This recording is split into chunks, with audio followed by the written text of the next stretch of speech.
Hey there, all you true crime fans. I'm Amanda, And I'm Corey. and we are back with part 2 of the Susan Powell case. Happy New Year, all you true crime fans. Uh, Hopefully that this year will go better for everyone and it will be great and you will all have whatever you wish for. Unless it's Hopefully raining money. frogs.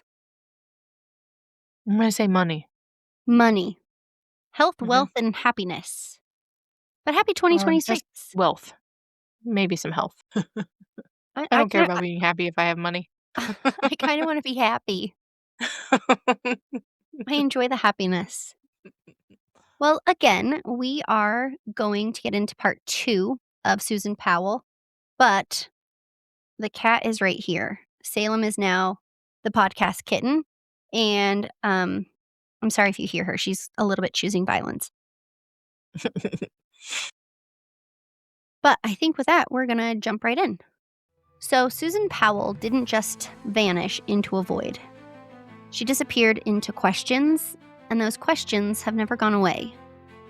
All right, Corey, before we go any further, I think there's something that we need to clarify. Not to justify anything, but just to explain how Susan ended up here. When Susan met Josh, he didn't present as dangerous. He was quiet, intelligent, technologically skilled.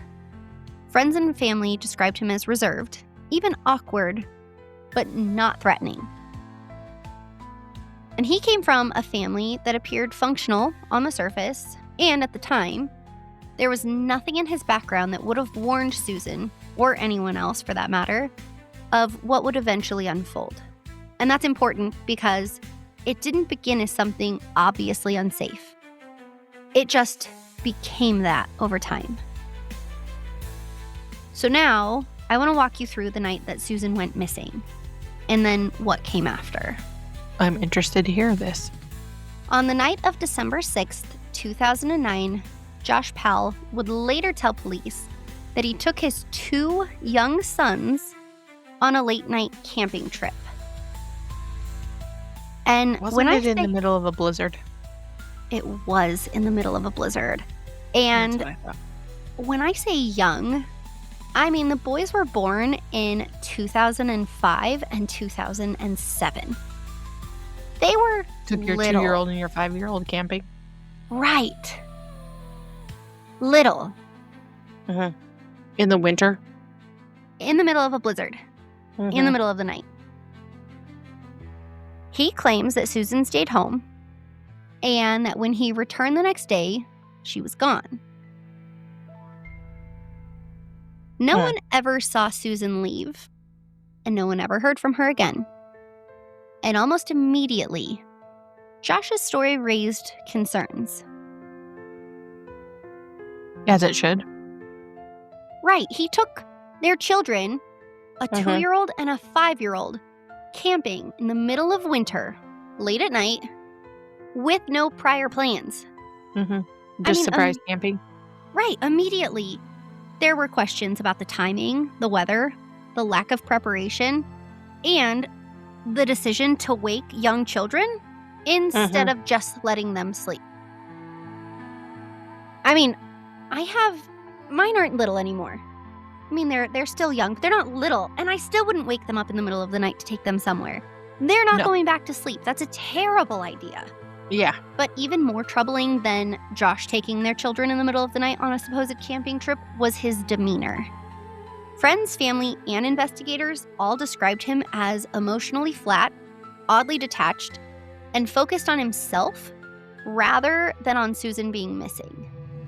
And actually, in the interview tape of him being questioned by investigators, he doesn't cry until he starts talking about himself and like what this is going to do to him. And this is like a huge red flag. So Susan wasn't reported missing by Josh. I know, everybody is shocked, but she was actually reported by a friend when she missed work and she couldn't be reached. That's interesting. Right, like that matters. That's a huge A huge red flag. That meant that concern for Susan came from the people who knew her and not from the person who saw her last. When Right. police arrived at the Powell house, Susan was gone. But guess what wasn't? Her purse. Her belongings. Mm-hmm. Nothing suggested that she'd planned to leave.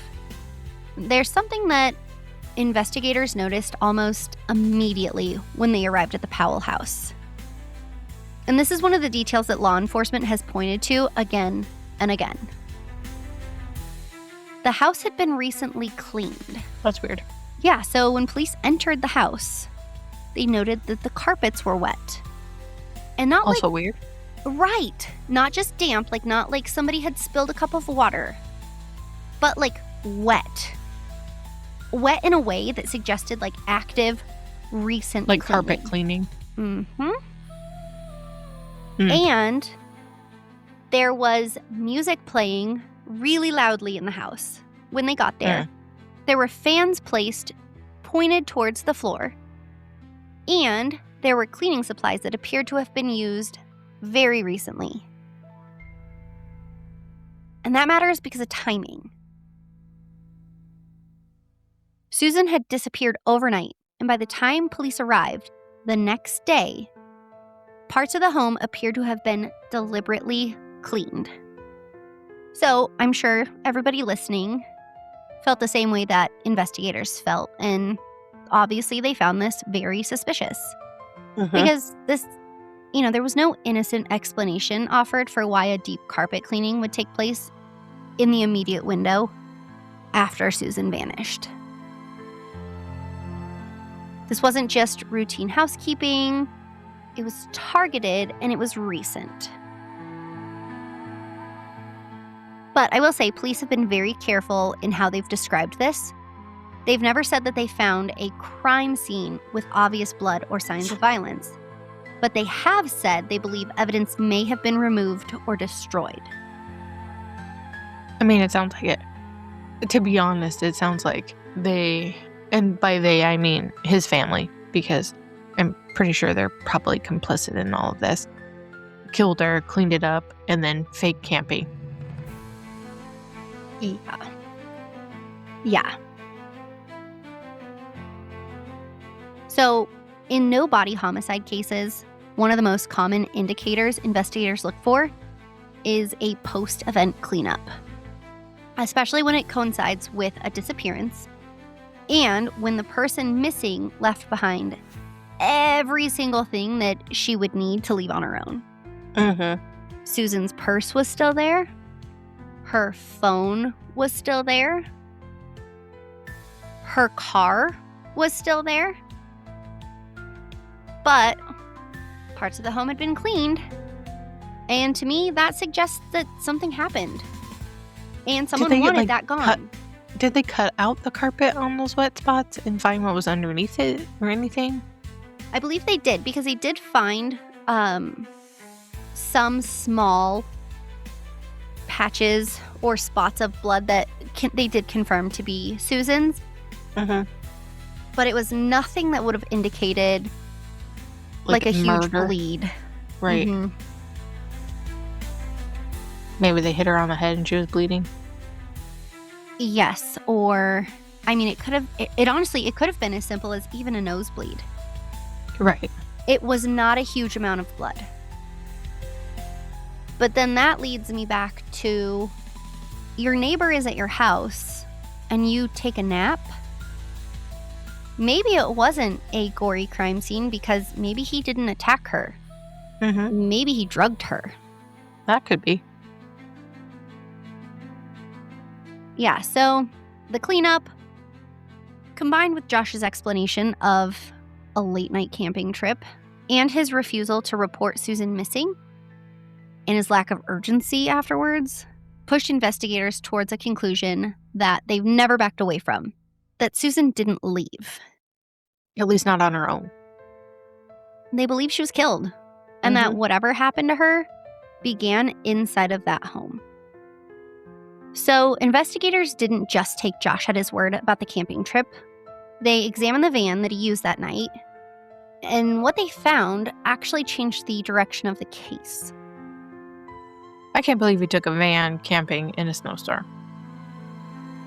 Right. But to You me, see- that says, like, obviously you couldn't have gone too far off of a path. I mean, Right. I don't know. I don't drive a minivan, but I can't imagine that they're You can't. fabulous in the snow. They're not. Especially because it was 2009. Right. But they actually brought in cadaver dogs and they alerted inside the vehicle, indicating the presence of human decomposition at some point. And then again, police were very careful with how they described this. They didn't say that they found Susan's body in the van, but they did say the findings were consistent with the body having been transported. Combined with the signs of the cleaning, both in the home and in the vehicle, investigators began focusing their searches on remote desert areas west of Salt Lake City. Places reachable by car. Places someone might go in the middle of the night. I wonder where her body is. Me too, because to this day, Susan has never been found. But from that point forward, police stopped asking, where did she go? And started asking, where was she taken? And police even searched the Powell house more than once. And what stood out wasn't what they found, it was what they didn't. During one of their several searches, investigators seized computers, hard drives, external storage devices, cell phones, and digital media they believed could hold answers. Some of the data was analyzed, but some of it remains locked to this day. Like locked that they couldn't get in, or locked that they didn't look, or how do you mean locked?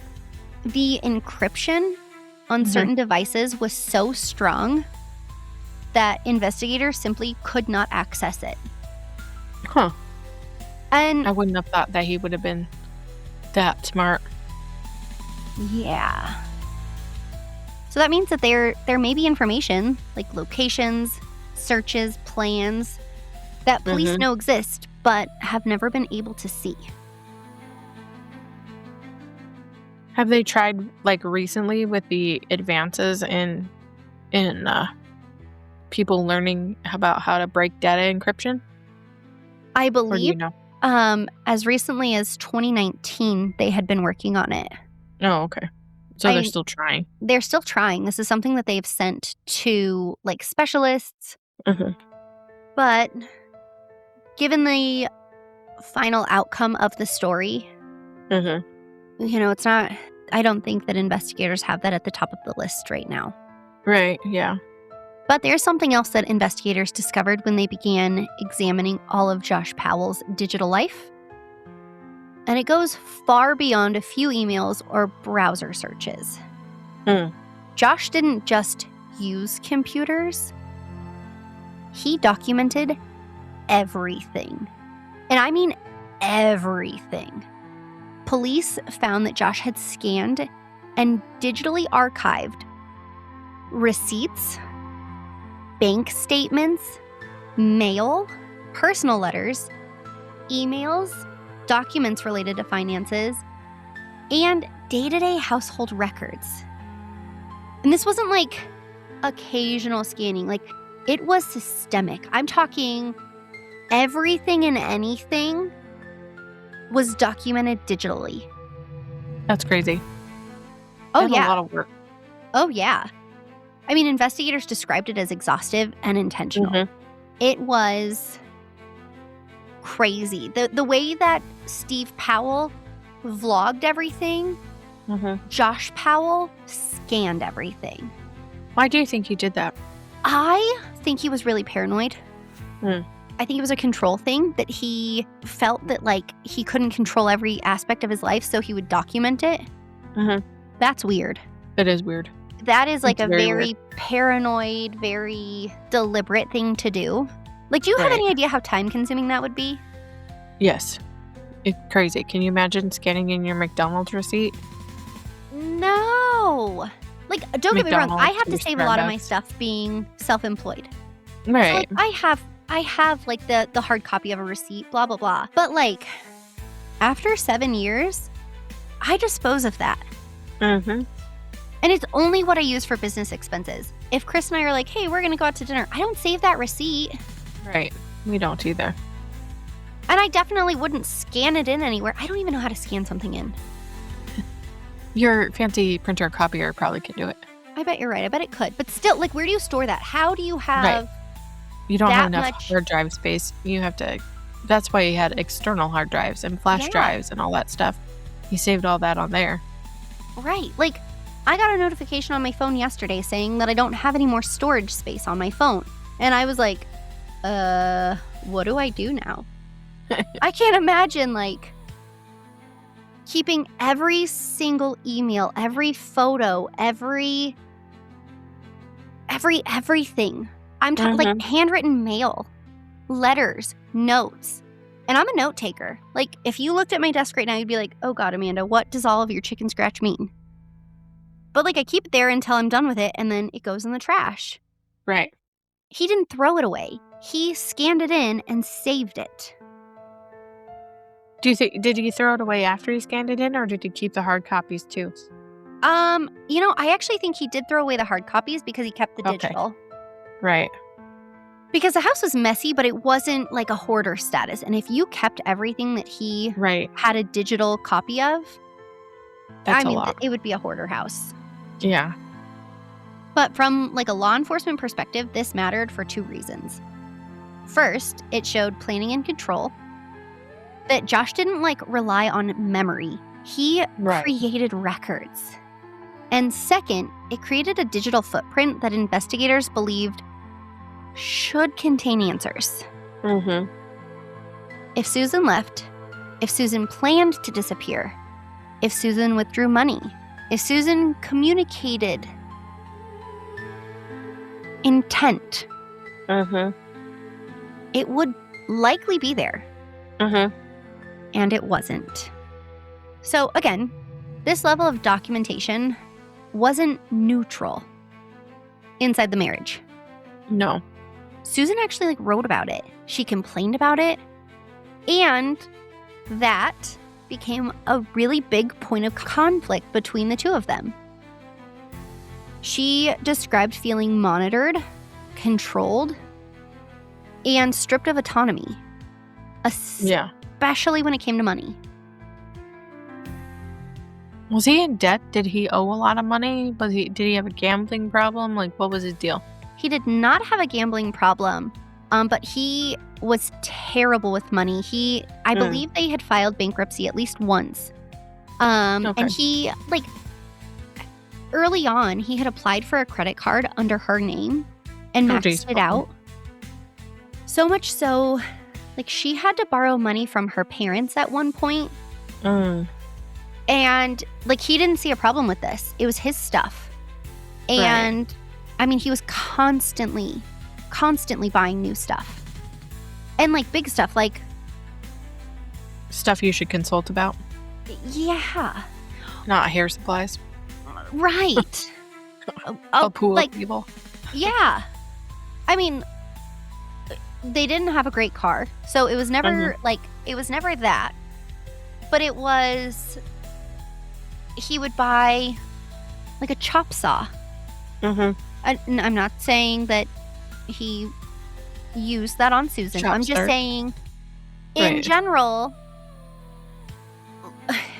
he would, and it wasn't just like one chop saw. It would be like 3 chop saws. And he would get these ideas in his head of, like, I'm going to start a real estate business. I'm going to go into real estate. I don't know if you guys know this or not. Real estate's really hard. But getting into real estate in 2009, I mean, like, this wasn't just, like, a localized problem. The real estate market completely crashed. Like, we were in a recession in 2009.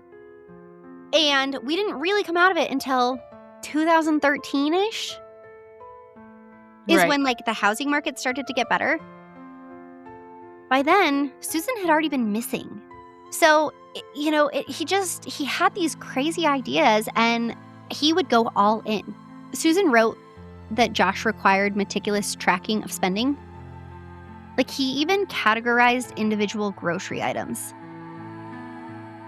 And it's not because she needed it, but because he did.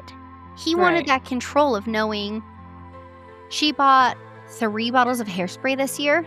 What is she doing with all that hairspray? Right. She needed a new tube of mascara. She bought body wash. Right. And it was always what Susan did. And Susan, like, it was never Susan questioning Josh of, hey, where'd this new computer come from? It was Right. always Josh saying, you were bad, you did this wrong, you overspent. Right. And so after Susan vanished, this digital behavior took on a whole new meaning. Police believed that if Josh had planned something, it might be reflected digitally. If Most Susan, likely. right, Mm-hmm. if Susan had left voluntarily, there would be evidence of preparation. Yeah. And if money was moved, there'd be a record. Right. But instead, investigators encountered a paradox. Josh was someone who documented every single thing. Right. Yet, Susan disappeared and left no digital trail at all. And that absence was loud. Mm-hmm. So to make matters more frustrating, much of Josh's digital archive was encrypted. Some devices were accessible, some were not. Oh, yeah. Mm-hmm. And investigators have Crazy. stated that certain hard drives and files couldn't be opened. The encryption was super strong and super intentional. And at that time, law enforcement couldn't break it. This meant that potential evidence may exist, but still to this day remains unseen. Timelines may be locked away, and locations or plans might still be hidden. But I guess the good news is those devices still remain in evidence, just waiting. That's something, I guess. And this wasn't about tech savvy alone. You know, anybody can encrypt something. This was about control. And it shifts from being control of Susan to now a control of Susan's remains. Mm-hmm. You know, he had control over information, finances, records, and now ultimately Susan's narrative. Yep. But Susan tried to push back against the control, and she wrote about it. And after she disappeared, Josh retained control over her journals, her digital footprint, and much of the story that investigators were trying to piece together. Susan's life was documented. Her disappearance was not. When investigators talk about Josh Powell, they don't describe a man who acted impulsively. They describe someone methodical, someone who planned, someone who controlled information. And that's part of why they believe Susan didn't disappear. Her life was too thoroughly recorded for that. Right.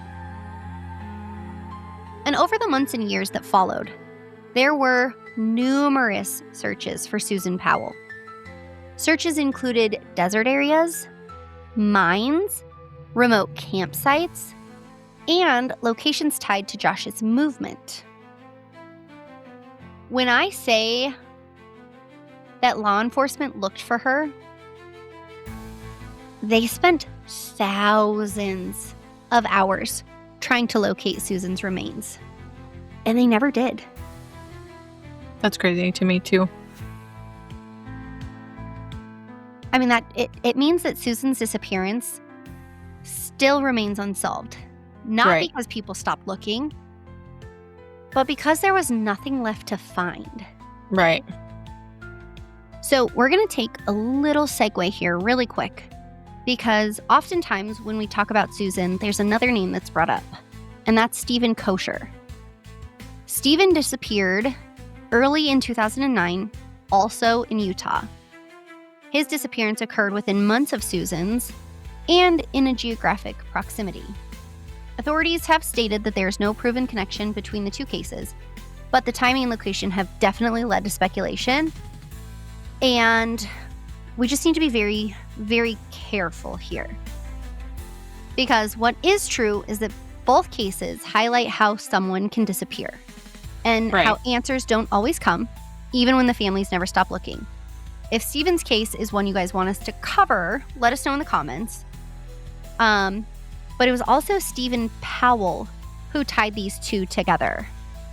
Later on in the investigation, Steve Powell actually reaches out to the FBI, proposing this theory that Susan and Stephen Kosher ran off together to Portugal, of all places, because Stephen Kosher had actually served a mission in Portugal at one time. And Susan had always talked about how she wanted to visit Portugal. So Steve Powell, her creepy father-in-law, wrote this letter to the FBI about how it was super plausible that the two ran off together. And again, you guys, there is no proven connection. They just happened to disappear around the same time in kind of the same area. Stephen and they had, didn't know each other or anything? No. Stephen was a Mormon. Yeah, that doesn't. But just because he's a Mormon doesn't mean that he knew Susan. Right. And so it was just another way of Steve Powell inserting himself into her disappearance and into her life, which is just so weird. Right. That is weird. So again, if you guys want us to cover Stephen Kosher's case, let us know, because that one is also such a sad case, because to this day he is still missing. But let's get back to Susan. And immediately Susan's family was pretty clear about one thing, and that's that they didn't believe that she left voluntarily. Right. She loved her children. She loved being a mom. She was planning for the future. Clearly in her writing, she had expressed that she was afraid of Josh. She had told friends, and friends had even come forward after she went missing saying, yeah, no, she was afraid of her husband. Somebody should look into this guy. And not one single person described Susan as depressed, unstable, or wanting to disappear. Right. Instead, they described her as a woman who was trying to survive. Law enforcement has been pretty consistent on one point, and that's that they believe that Susan Powell was the victim of a homicide. Right. And they didn't come to this conclusion based off of one piece of evidence. It was the totality, her fear, her sudden disappearance, the belongings left behind, the suspicious cleanup, Josh's behavior, and movements that didn't match his story.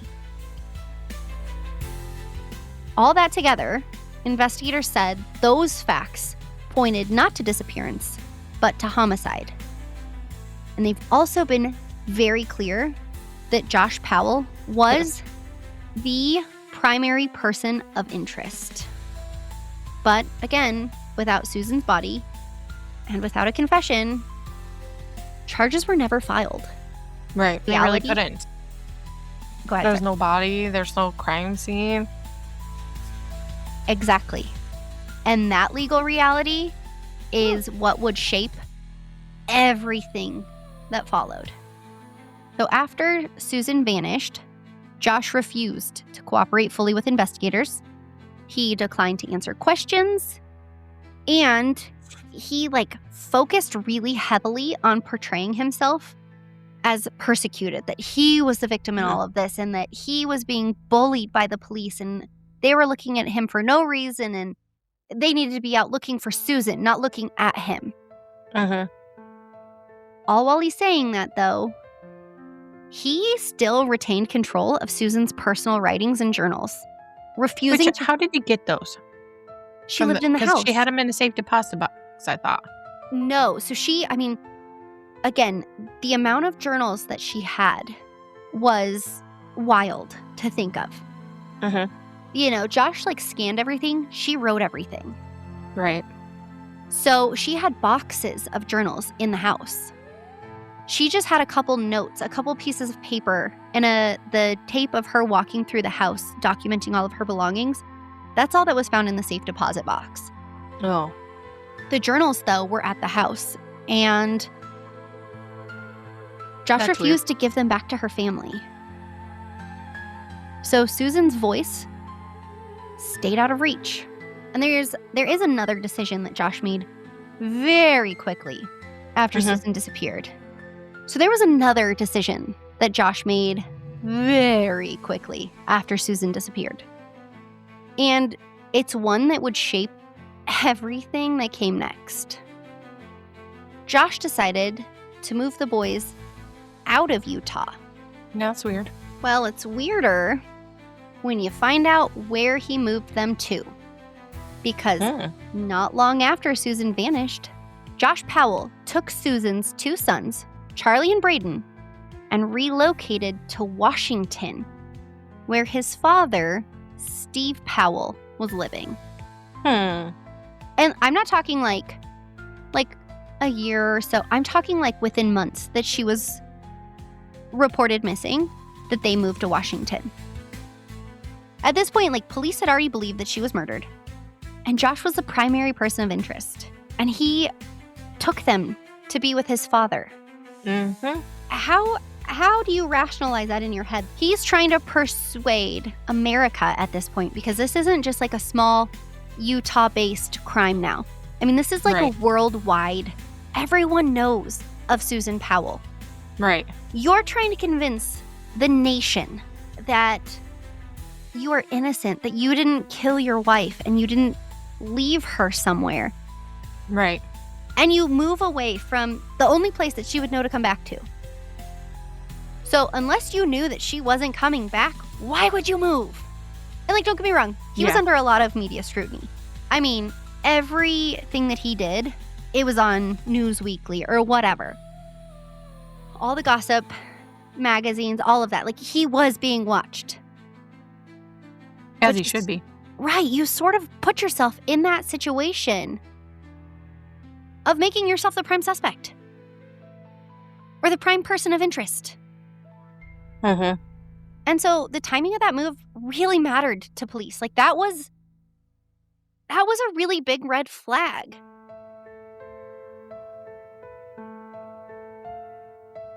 So from the outside, Josh could frame this as like a practical decision. He was going to go stay with family. He was getting help with the kids.